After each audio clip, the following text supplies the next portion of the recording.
शहरासह विविध ठिकाणी सुरू असलेल्या विकास कामांमुळे मोठ्या प्रमाणावर झाडांची कत्तल करण्यात आली आहे.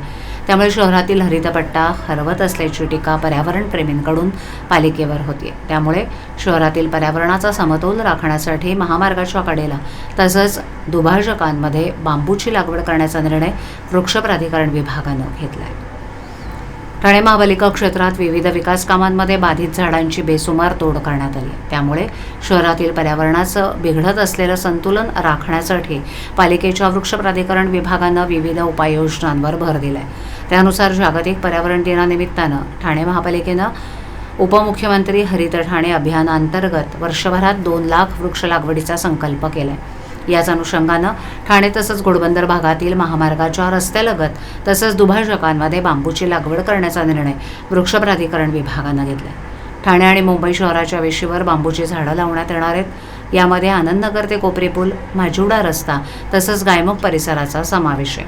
काही ठिकाणी रस्त्याच्या कडेला 30 फुटी तर दुभाजकांमध्ये 7 ते 8 फुटी बांबूच्या हिरव्या भिंती उभारल्या जाणार.